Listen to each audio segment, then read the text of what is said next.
saya Prawitas Listianingsih yang berjaga pada pagi hari ini ya, mulai dari jam 7 sampai jam 2 siang. Maksud dan tujuan saya kemari, saya ingin menyampaikan pendidikan kesehatan kepada Mbak. Tujuannya yaitu agar Mbak tahu apa itu berduka dan cara mengatasinya serta gejala-gejala yang ditimbulkan. Sebelumnya, kalau boleh tahu, nama Mbak siapa? Octavia Ramadhani. Mbak Okta. Tanggal lahir? Tanggal 9 bulan Oktober 2000. Baik, saya boleh lihat gelarnya Mbak Octavia. Tanggal lahir tanggal 9 bulan Oktober 2000. Ya, baik, sudah benar ya Mbak, cocok dengan gelarnya. Saya mau menanyakan keadaan Mbak saat ini. Gimana Mbak keadaannya? Kurang baik Kalau boleh tahu kurang baiknya kenapa ya? karena baru saja saya kehilangan teman dekat saya. Oh baik, turut berduka ya Mbak ya. Ya, Baik, berhubungan dengan Mbak baru saja kehilangan teman dekat, saya akan memberikan pendidikan kesehatan mengenai berduka. Sebelumnya mau tempatnya di mana? Di sini saja, waktunya 20 menit. 20 menit ya Mbak ya. Ya, baik. Kita langsung saja mulai ya Mbak ya. Ya. Materinya yaitu berduka. Yang pertama, pengertian berduka. Berduka adalah respon emosi yang diekspresikan terhadap kehilangan, yang dapat diungkapkan dengan perasaan biasanya sedih, gelisah, cemas, sesak nafas, dan susah tidur. Bisa dengan pengekspresian yang lain ya Mbak ya. Selanjutnya ada berduka pada seseorang dapat muncul dikarenakan yaitu kehilangan. Akan tetapi kehilangan tersebut itu ada bermacam-macam, seperti kehilangan seseorang yang dicintai, kehilangan apa yang ada pada diri sendiri. Nah, kehilangan seseorang yang dicintai itu seperti Mbaknya tadi, kehilangan teman dekat ya Mbak ya. Nah, yang kedua itu kehilangan apa yang ada pada diri sendiri, misalnya habis kecelakaan menimbulkan mohon maaf kecacatan gitu. Yang selanjutnya kehilangan objek eksternal. Yang terakhir itu kehilangan lingkungan yang sangat dikenal. Begitu. Selanjutnya ada tahapan berduka. Tahapan berduka di sini dibagi menjadi 5 tahap. Yang pertama itu denial atau menyangkal. Di sini maksudnya yaitu penolakan dalam menerima kenyataan. Penolakan dalam segi kehilangan tadi.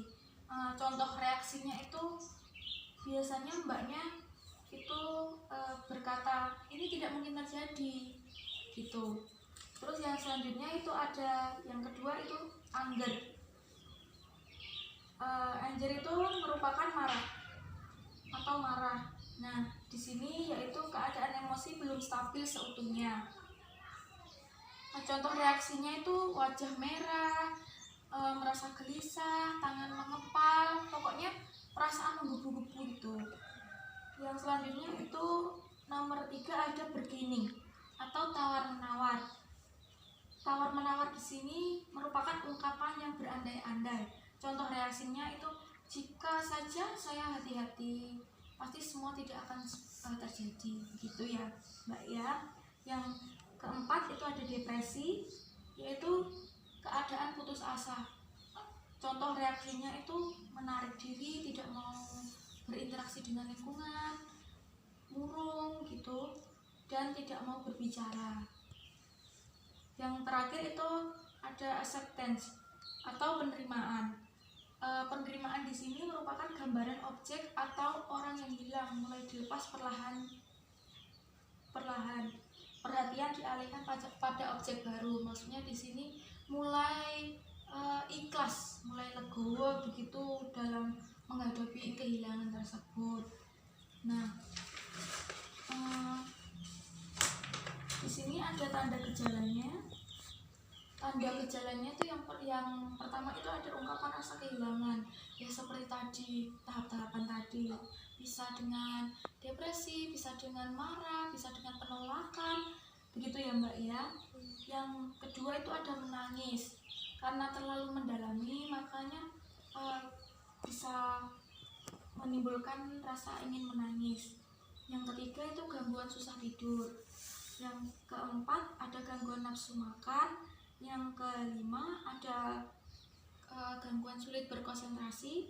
Yang terakhir itu ada berduka yang berkepanjangan. Nah, di sini saya akan memberikan cara mengatasi berduka. Cara mengatasi berduka di sini ada 4 fase.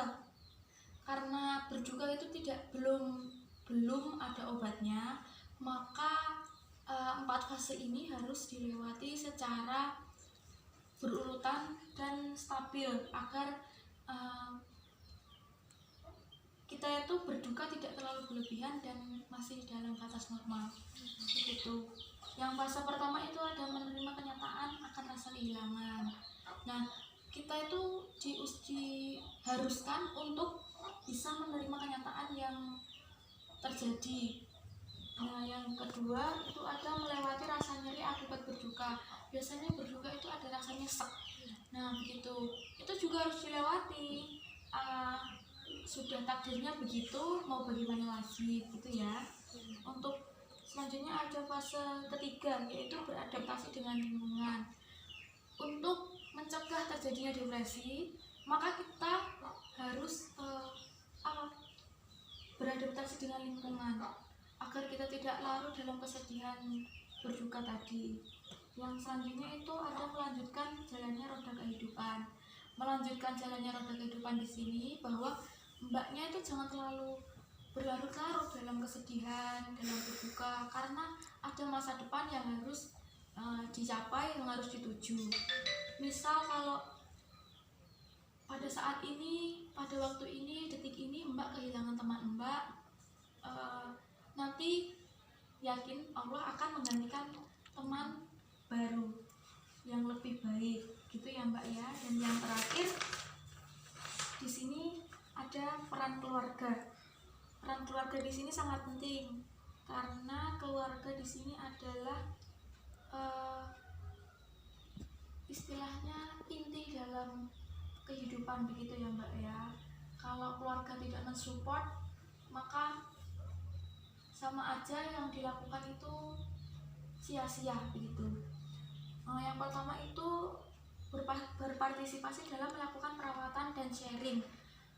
Berpartisipasi itu saat ada perawatan di rumah sakit, itu melihat apa yang dilakukan perawatnya dan bisa mempraktekkan di rumah, gitu.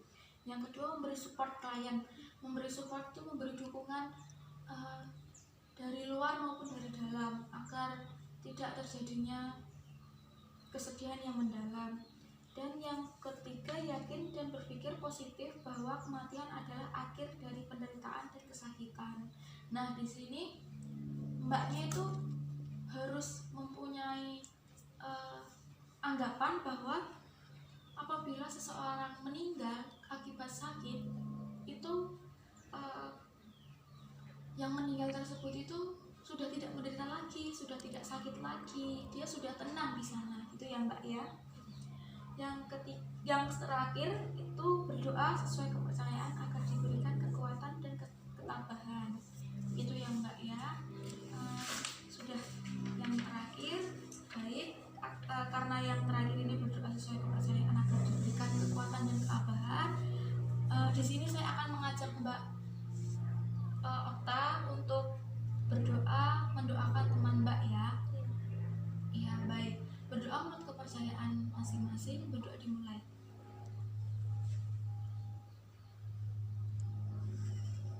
Selesai. Nah, itu tadi yang bisa saya sampaikan kepada mbak. Pendidikan yang dapat saya berikan kepada mbak, semoga bermanfaat. Apabila ada salah kata maupun perbuatan, saya minta maaf ya mbak ya. Semoga bermanfaat pendidikan yang saya berikan kali ini. Saya izin permisi terlebih dahulu ya Mbak. Terima kasih atas kolaborasinya. Ya. Assalamualaikum warahmatullahi wabarakatuh. Waalaikumsalam warahmatullahi wabarakatuh.